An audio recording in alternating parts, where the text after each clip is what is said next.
मैं प्रेम और जिंदगी पर कविताएं लिखता था। पर क्यों प्रेम और जिंदगी जैसे विषयों पर कविताएं लिखने वाला यह कवि आज राजनीति पे लिखने लगा है? उसका कारण बताता हूं, सुनिएगा। जब संविधान के सारे रक्षक ही भक्षक बन जाते हो, न्याय हित में उठे हथियार फरियादी पर तन जाते हो, जब संसद का गलियारा भी सांपों का जंगल दिखता हो, भ्रष्ट शिरोमणि घोषित करने वाला दंगल दिखता हो, जब संविधान के सारे रक्षक ही भक्षक बन जाते हो, न्याय हित में उठे हथियार फरियादी पर तन जाते हो, जब संसद का गलियारा भी सांपों का जंगल दिखता हो, भ्रष्ट शिरोमणि घोषित करने वाला दंगल दिखता हो, अत्याचार इतना बढ़ जाए तब खड़क उठाना पड़ता है, आंसू खुद जब सिसक रहे हो कवि को गाना पड़ता है, आंसू खुद जब सिसक रहे हो। समय की सीमा है तो सीधे कविता आरंभ करता हूँ। ये कविता इस देश में पिछले 1 वर्ष में हुई राजनीतिक घटनाओं पर कुछ टिप्पणी। हो सकता है आप में से कुछ लोगों को मेरी भाषा थोड़ी कठोर, थोड़ी कड़वी लगे, परंतु साहब मुझे इससे ज़्यादा नर्म शब्दों में अपनी वेदना, अपनी पीड़ा, अपने क्रोध को व्यक्त करना संभव नहीं। तो माफ़ी चाहूँगा उन लोगों से जिन्हें भाषा की कठोरता चुभती। आज मैं अपनी वाणी के इस कर्कश स्वर को खोल रहा हूँ, क्रोध उबल आया है तब इस खुले मंच से बोल रहा हूँ, आंखों में खून उतर आया है, हाथों ने कलम उठाई है, सहनशीलता की अंतिम रेखा भी मैंने आज मिटाई है। आज कहानी सुना रहा हूं इस भारत देश स्वतंत्र की, ये कथा है अगणित लाशों पर खड़े हुए लोकतंत्र की। ये कथा नहीं है शौर्य की, ना ही है पुरुषार्थ की, ये कथा है कुछ नेताओं के निर्लजता और स्वार्थ की। और अपनी अगली 2 पंक्तियों में कविता का शीर्षक दे रहा हूं साहब, अगर महसूस हो कि मैंने सच बात कह दी है तो आपका प्रोत्साहन चाहूंगा। ये कथा नहीं है शौर्य की, ना ही है पुरुषार्थ की, ये कथा है कुछ नेताओं के निर्लजता और स्वार्थ की। जो सुने इसे कोई देशभक्त रगों में खून उबल जाता है, क्योंकि परी कथा नहीं है, ये एक देशद्रोह की गाथा है, एक देशद्रोह की गाथा है।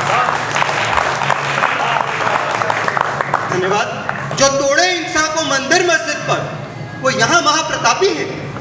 कोई बात करे उन्नति की, प्रगति की, तो बड़ा घोर वह पापी है। राजनीति को राज समझते नेताओं को नीति नहीं सुहाती है। जो झेल रही इनके वारों को किसी गरीब की छाती है। झूठ बड़ा बन रहा यहाँ पर, ये लोकतंत्र कुछ ऐसा है, देश की परवाह किसी को नहीं, सबका ईश्वर पैसा है। दाम सही लगाकर देखो कोई भी बिक जाता है, कोई परी कथा नहीं है, एक देशद्रोह की गाथा है। माफिया के लिए खतरा बने जो अफसर निलंबित हो जाता है, जमीनी घोटालों की जांच करें तो तबादलों में खो जाता है। याद कीजिएगा साहब, दुर्गा शक्ति नागपाल को खनन माफिया पे कार्रवाई करने के जुर्म में उन्हें निलंबित कर दिया गया। याद कीजिएगा अशोक खेमका को, जिनका हर दूसरे महीने तबादला होता रहता है। यदि इस देश के नेता ईमानदार लोगों के साथ यही करते रहे तो इसे मैं देशद्रोह ना कहूं तो क्या कहूं, मुझे समझ नहीं।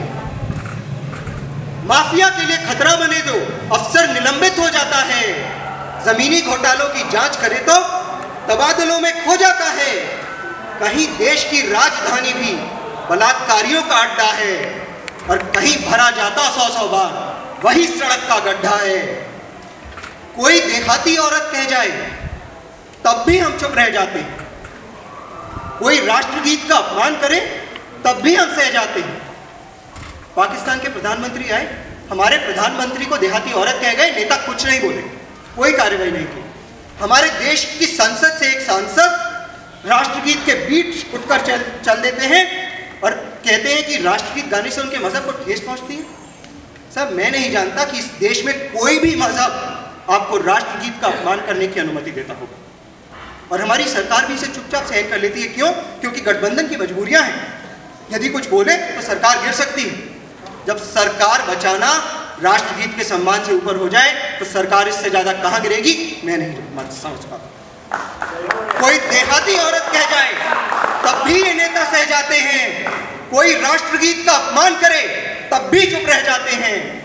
रामदेव काला धन मांगे तो लाठीचार्ज हो जाता है। कोई परी कथा नहीं है, ये एक देशद्रोह की गाथा है। आखिरी क्षण पढ़ रहा हूं 4 पंक्तियां।